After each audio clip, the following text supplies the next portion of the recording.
Welcome, my friends, to episode 4 of our Radical Purpose Journey.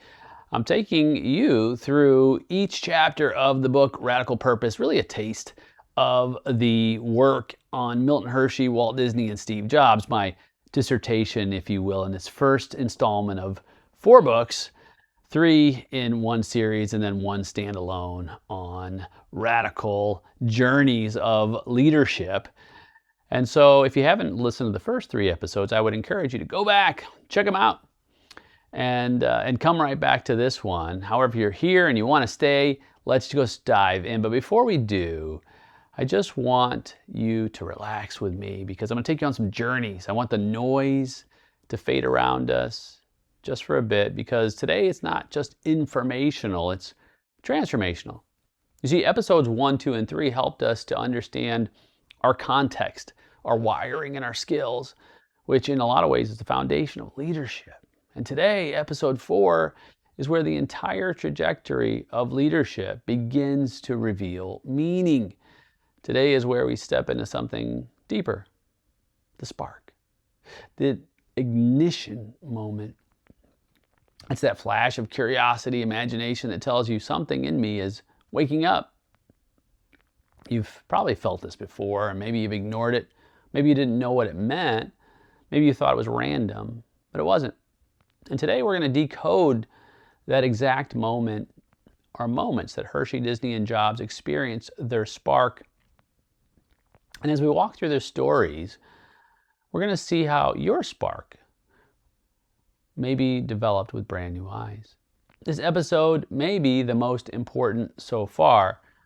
So let's go there together.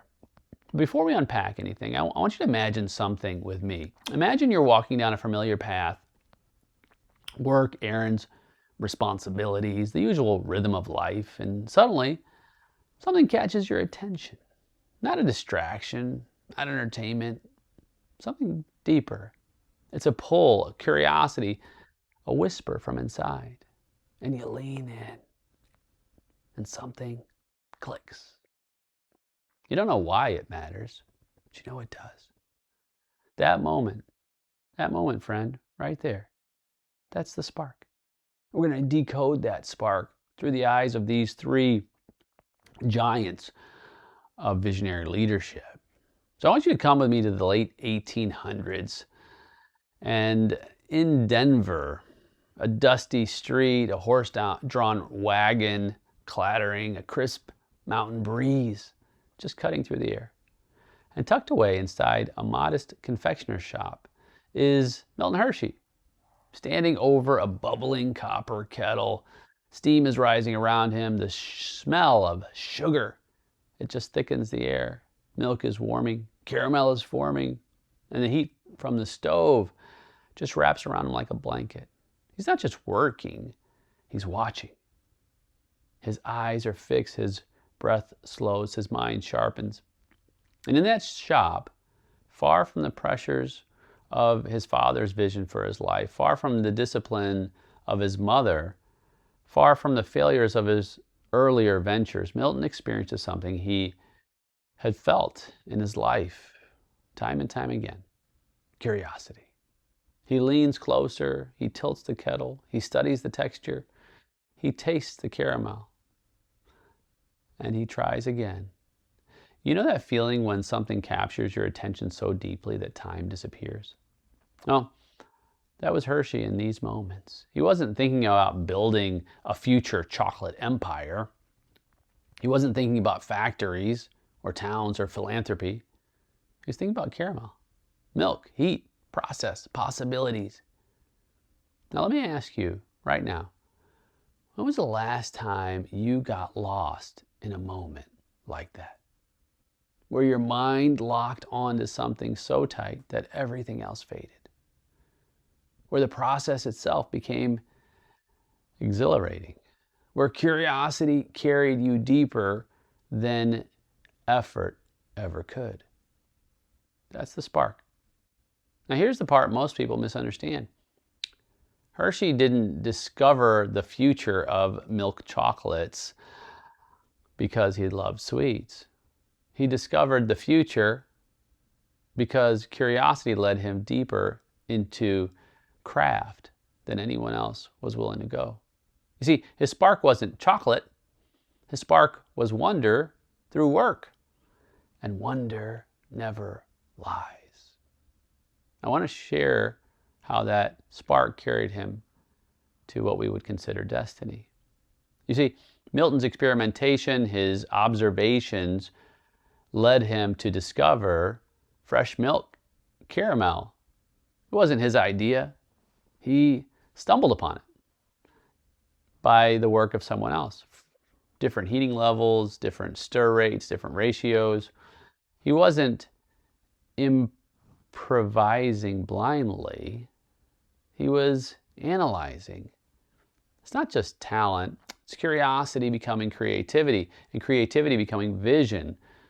One day, he finds out that it's smoother, richer, more stable, more flavorful, and something in him reignites.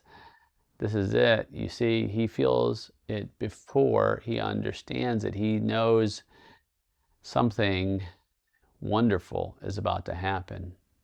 Now, pause right here with me. I want you to just lean into this thought. It's really important. Your spark often shows up before you have the context to interpret it.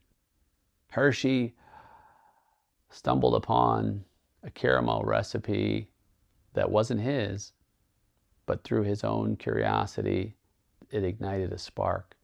But caramel wasn't the destiny. Caramel was the doorway to something else. Your spark is often not the destination. It's the portal. It's the hint, the clue, the breadcrumb. Now, let's just jump forward. Years later, Hershey would attend the World's Columbian Exposition in Chicago. It's the World's Fair. And he would encounter something that made his spark explode. You guessed it, chocolate making machinery. He sees it, he feels it, he knows it. This is the future. It wasn't random. Curiosity had prepared him for recognition. His spark primed him for vision. You see the connection? Your spark prepares you for future recognition. Without the Denver curiosity, Hershey would have likely walked right past that machine. But because his spark was alive, he recognized the future when it appeared. I want to ask you something. What future are you walking past because you haven't reconnected with your spark? I want you to let that question just sit with you. Now, let's leave Denver behind, and I want to step with you into Walt Disney's world. I want to take you to Kansas City for just a moment. It's dark, it's cold, early morning. Picture a young Walt Disney standing on a street corner with a heavy canvas bag slung over his shoulders. The street is quiet, the sky is still black, the world is still asleep. And Walt begins his newspaper route. He runs from house to house, his fingers are numb, his legs aching, his body exhausted. It's brutal work for a child, but something happens when Walt gets home. He doesn't collapse onto the bed. He doesn't complain. He doesn't shut down. He creates. He draws. He sketches. He performs little shows for his mother. He tries to make her laugh, even on the days when she seems burdened, tired, anxious. Now, let's just stop right there. That's not normal behavior for a child carrying adult responsibilities. But Walt wasn't normal. You see, he was wired with a spark of wonder, imagination, curiosity about joy itself. I want you to think about this question.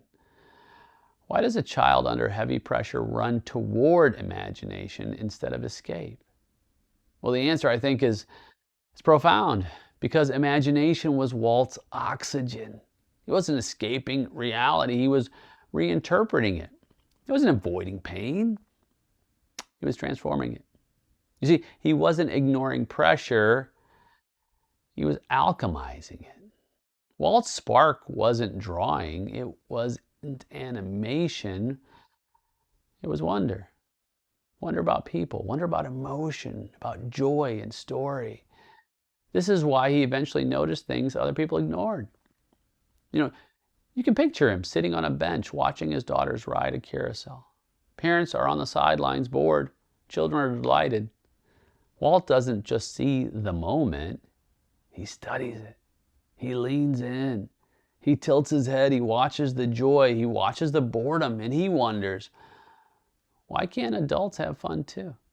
Why aren't families laughing together? What would it take to build a place where everyone delights? You feel that? That spark? That's the moment Disneyland was conceived. Not because of imagination alone, but because curiosity collided with need. You see, when your wiring meets your wonder, vision is born. So for you, what has been catching your attention lately that you haven't fully explored yet? What moment has been tapping on the window of your mind, trying to get you to lean in? Pay attention. Your spark might be in that moment. Now, I want to shift to Steve Jobs because his spark burned differently. And oh man, it burned bright. I want to take you to a college classroom. Reed College, 1970s. The desks, they're old. The air smells like books and ink. The light is soft, and students shuffle in quietly. And sitting in the back of the room, a young man with bare feet, unkempt hair, and a curiosity full of intensity. It's Steve. He technically doesn't belong in this class. He's not paying for it. He's not enrolled. He's a dropout. But something about calligraphy pulls him. It's the shapes, it's the structure, it's the curves and the rhythm and the balance and the beauty. He watches the teacher move chalk across the board, slow, deliberate strokes, and he becomes hypnotized. He's not just learning, he's absorbing. He's seeing, he's feeling, he's connecting dots no one else is connecting. Why does this matter so much to me? He had to wonder. He has no practical reason to be there, but he can't look away. This is the spark. This is the curiosity. The curiosity lighting the match of purpose. I want to pause here and just ask a question. Has curiosity ever led you somewhere that made no sense at the time, but later it became the turning point of your life? You see, Steve didn't pursue calligraphy for a career. He pursued calligraphy for meaning. And that meaning became the foundation for Apple's revolution. Beautiful typography, elegant spacing, design consistency, human-centered beauty. All because of a spark in a random class at a time when he didn't know who he was or where he was going. Curiosity is the compass of destiny. Now I want to bring you back to you. Slow down. Take a breath. And I want to ask you, what did you love before you were taught what to love? Think about that. Go back there. If you have to stop, stop. And just imagine. And think about what curiosity keeps coming back no matter how much you ignore it. That's a spark. Think about what fills you with wonder even when life feels heavy. And I want you to stop dismissing it. What have you always been drawn to, even if you've never given yourself permission to explore it? That, my friend, is a clue. Think about what makes you lose track of time. That's a doorway. Think about what memory still glows in your heart when you think about the child version of you. That's a spark. You see, if these questions are stirring something in you, good. We're about to go even deeper because everything we've explored with Hershey, Disney, and Jobs is about to converge, where we decode how the spark turns into vision. Now, take a deep breath because we're about to step into the moment everything shifts. Up until now, the spark has been curiosity, the quiet pull, the moment something catches your attention and you lean in. But what happens next? What happens when curiosity doesn't leave you alone? What happens when you can't stop thinking about something? When you replay it in your mind, when it turns into a question and a possibility, then a picture? You see, friend, that's imagination awakening. Imagine this as curiosity is the match and imagination is the flame. Hey friend, it's your friend, Dr. Nate Salah, and I want to personally invite you to something that's been on my heart for a long time. On October 3rd in St. Louis, we're gathering a room full of faith-driven leaders, entrepreneurs, professionals, lifelong learners at our inaugural G3 Summit. It's not just another business event. It's a sacred space where we lay down the pressure, the performance, the pursuit of empty success. We step into a calling that's aligned with God's best for us. I believe you were created to lead with purpose, to give from overflow. Go love radically in your home, your business, and your community. That's what G3 is all about. Grow purposefully, give generously, go love radically. If you've been longing for deeper meaning in your leadership, if you're ready to consecrate your influence to something eternal, this summit was designed just for you. You can visit us at mygg3summit.com. Reserve your spot today, and I cannot wait to see you there. And this transition, this ignition, is what separates leaders who simply do work from leaders who reshape the world. Now, let me show you exactly how this shift happened in Hershey, Disney, and Jobs. And then we're going to uncover how it's happening in you. I want you to come with me again into Milton Hershey's world. Not the boyhood world of chores and instability, but the world of his 20s. He's in Lancaster now. He's older, he's failed, he's frustrated, but he isn't defeated. Failure didn't crush his spark. Failure fed it. Now imagine walking through a Columbian exposition in Chicago, this massive fair where we were talking about earlier, a celebration of innovation and showcase of the future. And people are marveling at many things: electricity, architecture, manufacturing, technology, all of that. But Hershey, he's wandering the food halls, and he stops. His breath catches. He sees for the first time that European chocolate making machine we just mentioned. These massive cylinders, rotating rollers, these gears turning, this rhythmic grinding that feels like the heartbeat of an industry. Milton Hershey steps closer, his eyes narrow, his mind activates. Everyone else sees a novelty. Milton sees a world. This spark of curiosity, that experimental pull from Denver's caramel shop is suddenly expanding. He imagines, what if chocolate could be made affordably?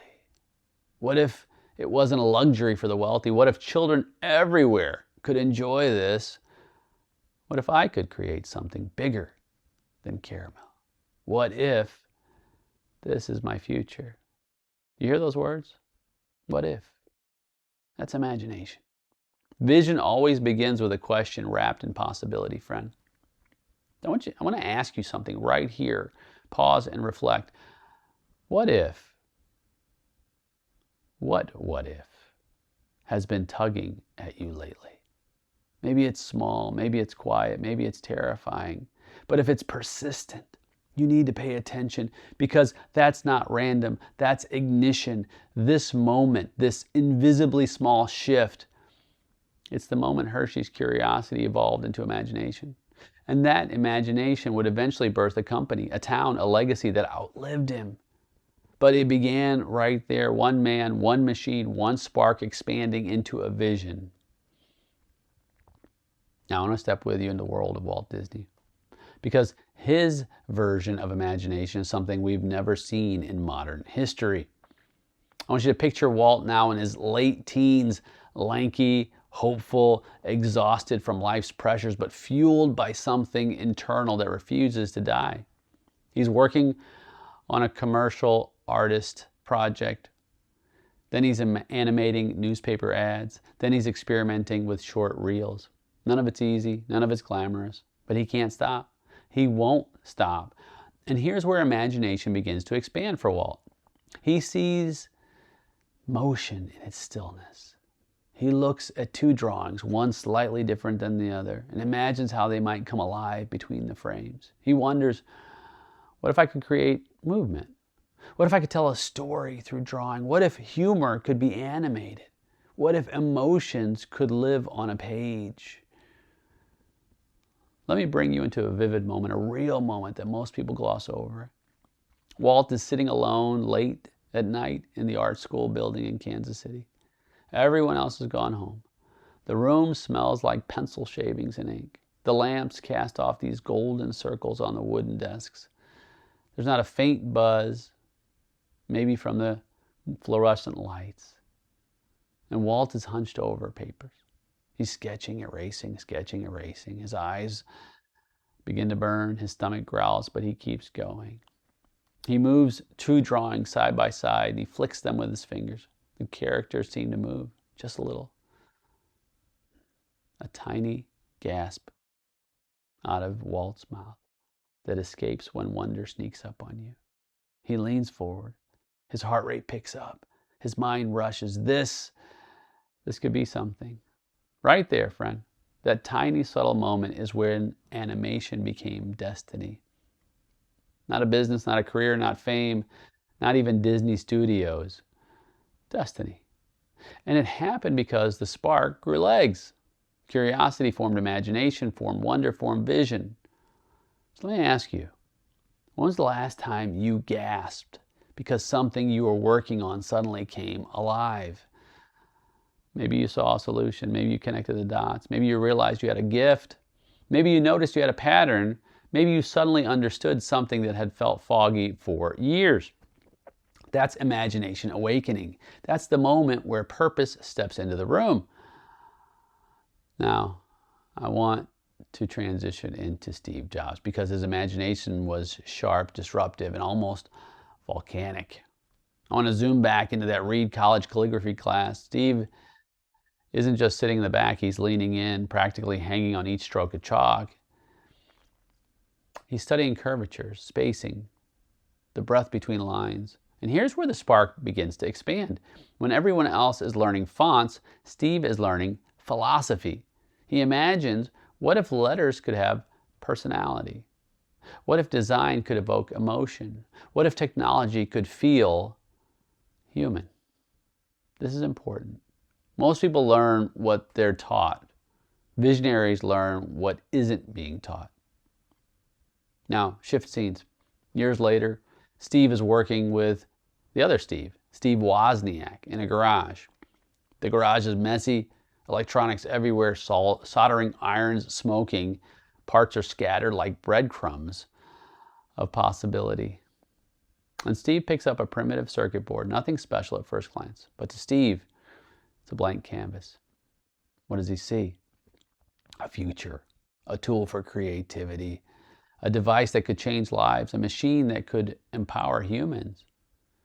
While most engineers imagine performance, Steve imagines possibility. That imagination, that's leadership in form. And it all stems from the spark. And let me ask you, what possibility has been haunting your imagination lately? The one you keep dismissing because it feels too big, too unrealistic, too inconvenient. Write it down. That's the beginning of something. Now, we've walked deeper into these stories. I want you to see something powerful. Curiosity begins the internal pull. Why does this matter? What is this? Why am I drawn to this? Imagination gives shape to the pull. What if this were different? What could this become? How might this transform something? And vision, well, it gives direction. This is where I'm going. This is what I'm building. This is what I must do. Friend, this isn't mystical, it's developmental. Now here's a simple formula that will help you understand what's happening inside of you. Curiosity awakens attention. Imagination awakens possibility. Vision awakens purpose. That's the spark to purpose progression. And you felt this before. You've lived this progression. You may not have recognized it, but you've experienced it. And I want to pause here because we need to talk honestly. If you're listening right now and really listening and thinking, Nate, I'm not sure I've ever felt this spark in a long time. I hear you. I hear you. And let me tell you why. Overwork buries the spark, friend. When you're constantly reacting, you have no space to imagine. Fear, it suffocates the spark. What if I'm wrong? What if I fail? What if I'm stupid? Those fears shut down imagination before it can breathe. Comparison, it poisons the spark. You dismiss your spark because you judge it against someone else's fire. Trauma, it dims the spark. When life hurts you, your brain protects you. Something sometimes shuts down curiosity. Busyness, it blinds the spark. If every moment of your life is full, vision cannot enter. But here's the miracle. Spark never dies. It only hides. And what hides can be found. Now I want you to take a moment, just like we stepped into Hershey's Denver shop, Disney's sketch room, Jobs' calligraphy class. I want you to imagine yourself as a child again. What captured your imagination then? Really think. Was it building things, drawing things, taking things apart, helping people, daydreaming, imagining worlds, thinking deeply, organizing, telling stories? Was it seeing patterns or solving puzzles or feeling the room? Whatever it was, friend, that wasn't random. That was early imagination. Now, think back to the first time in adulthood you felt that spark again. Was it during a project? During a breakthrough? During a conversation? During a crisis? During a quiet moment? Maybe during a prayer or a failure or even a victory. That wasn't random either. That was the spark resurfacing. Now imagine what would happen if you stopped ignoring it. If you just closed your eyes for a moment, as long as you're not driving, breathe, listen. The spark inside you is speaking. You see, friend, this is where things get real. Up until now, we've been talking about the spark, the curiosity, the fascination, the wonder, the moments where something grabs your attention and says, look here, lean in, this matters. But every visionary reaches a point where the spark becomes something more than curiosity. It becomes a burden, not a heavy burden. I would call it a holy burden. A weight that says, I've seen something I can't unsee. I have imagined something I cannot ignore. I have envisioned a future I must build, even if I don't know how.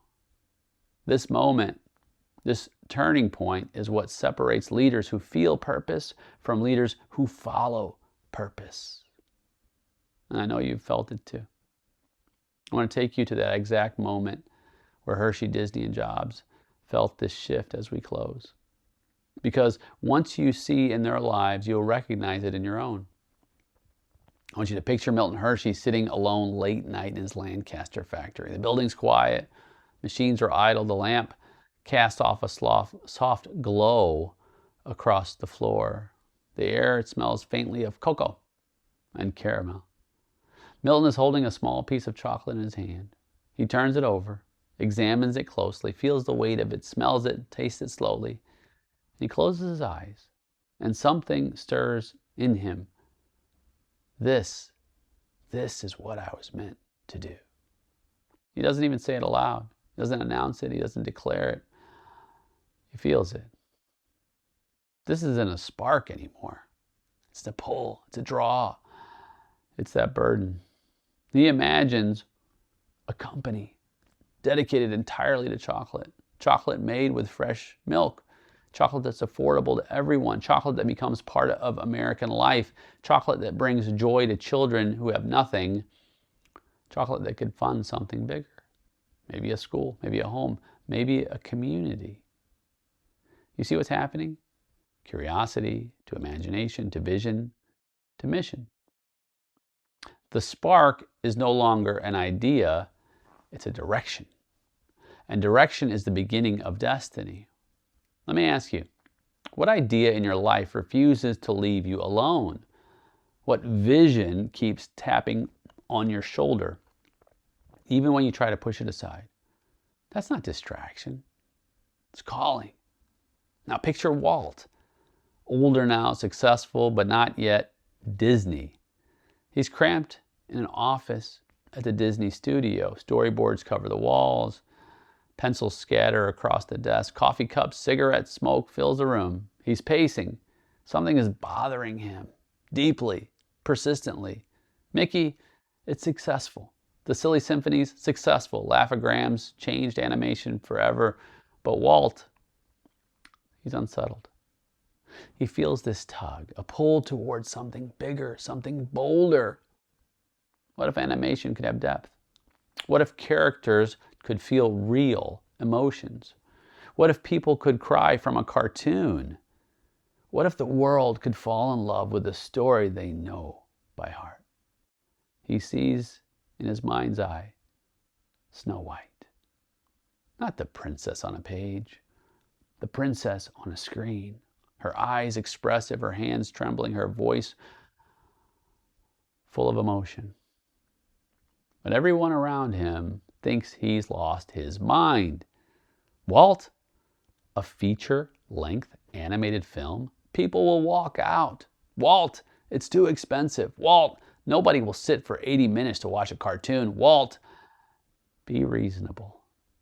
And here it is, the moment every visionary faces, when the spark becomes more real to you than the doubt of others. Walt couldn't shake the vision. He was willing to risk everything, his money, his reputation, his studio, his health, to bring Snow White to life. Let me pause and ask you, have you ever had a vision so strong that it scared you? The kind of vision that demands sacrifice but promises purpose. That is the burden of imagination, friend, and that is the birthplace of greatness. Now we're going to shift to Steve. He's standing in a warehouse with the Macintosh team. Exhausted engineers, stacks of motherboards, fluorescent lights buzzing overhead. They're behind schedule, over budget, under pressure, tired. They're frustrated. And that tension is so thick. But Steve sees something nobody else sees. He sees imagination, a computer that greets you, a system that feels alive, a machine that empowers the everyday human, not just engineers. It's a tool that feels warm, friendly, inviting, beautiful. He doesn't just see hardware and software. He sees art. He sees humanity. He sees the future. And he demands relentlessly that the team builds what he sees. To others, it feels irrational, unreasonable, unnecessary, obsessive. But for Steve, it's not obsession. It's calling. It's oxygen. It's mission. I want to ask you, what vision in your life feels unreasonable to others, but deeply true to you? Friend, that may not be arrogance. That may be imagination evolving into conviction, and conviction is where destiny forms. And now that we've walked through their stories, I want to bring you back to yours. I want you to listen carefully, because this may be the most important part of the entire episode. There's something in your life right now that's trying to evolve from spark to vision. Something that intrigues you or pulls at you or haunts you or energizes you, won't leave your mind. It keeps resurfacing and feels meaning. It feels possible. It feels like this could be it. But you've pushed it aside. Maybe because you're busy. Maybe because you're afraid. Maybe because it feels too big. Maybe it feels impractical. Maybe because you think you're unqualified. But I want you to hear me. If something keeps returning, it's not a distraction, it's direction. The spark doesn't return unless it's meant to be something. Let me walk you through 3 questions that will help unlock this. The first, what idea or possibility gives you a quiet thrill inside? That's the spark. What mental picture keeps replaying in your imagination? Friend, that's vision forming. What possibility scares you and excites you at the same time? That's calling. If you can answer those 3 questions honestly, something in your purpose will click into place. Because your spark doesn't show you the whole picture, it shows you the direction of the picture. And that's all you really need right now. When the spark evolves, it often brings fear. Why? Because imagination lifts your eyes above your current capacity, and vision reveals the gap between where you are and where you're called to go. For Hershey, the gap was enormous. He was a failed entrepreneur with limited resources. For Disney, the gap was terrifying. He was on the edge of bankruptcy trying to create the world's first animated feature. For Jobs, the gap was brutal. He was pressuring teams to do the impossible, and later he'd be ousted from the very company he helped build. The spark doesn't bring comfort, friend. It brings conviction. So let me ask you this. What vision in your life feels impossible right now? Because the impossible is the indicator of purpose. If your vision doesn't scare you, it's not vision. It's a to-do list. Because purpose requires courage. And courage is what our next episode is all about. I want to guide you into a personal reflection right now while your imagination is awake. I want you to find a quiet moment inside yourself. Don't need silence around you. You need silence within you. Now ask yourself, what is the spark I've been carrying? I want you to picture it. I want you to feel it. And I want you to ask, what might the spark become if I stopped ignoring it? And I want you to let your imagination paint that picture. Don't force it. Let it rise. And then ask this, what is one thing I could do in the next week to explore this spark? We're not talking about full commitment. We're not talking about changing our whole lives. Just exploration. Because sparks grow when you explore them. You don't need clarity. Just need a little courage. So before we close episode 4, I want to give you this thought that summarizes everything we've discussed. Everything we've discussed. Your spark is the doorway. Your imagination is the architect. Your vision is the blueprint. Your purpose is the building. This is the progression every visionary follows. Hershey, curiosity, imagination, chocolate, legacy. Disney, wonder, imagination, animation, transformation. Jobs, fascination, imagination, humanity-centered design, revolution. Now, insert your name into that equation. You, spark, imagination, vision, purpose. This is where you are right now, standing at the doorway. In the next episode, we'll step through it. Because episode 5 is where we talk about something essential, courageous conviction, that part of purpose where you finally move from imagination into action, where you stop observing the spark and begin following it, when you stop dreaming the vision and begin building it, where you step into risk, into uncertainty, into possibility, into growth, where you're ready. I want to close with this, friend. You have a spark. You've always had it. Life may have buried it. Pain may have quieted it. Responsibility may have distracted you. Fear may have suppressed it, but it never died. And now, because you are walking in it, because you're exploring your story, because you're leaning into the journey, the spark will wake up again. Pay attention to it. Follow it. Honor it. Because this spark isn't a random impulse. It's a divine clue. It's your soul pointing toward your purpose. And we will soon light that spark into a flame of conviction. I I will see you there. We did it again. Thank you so much for being a part of our program. We thank you, and we couldn't do it without you. If you've been blessed by this show, we would just ask that you give us an unfiltered review and share with the world how God is speaking to you through a call to leadership. You can do it on Apple or any of the podcast platforms, a call to leadership. And we thank you again. God bless you.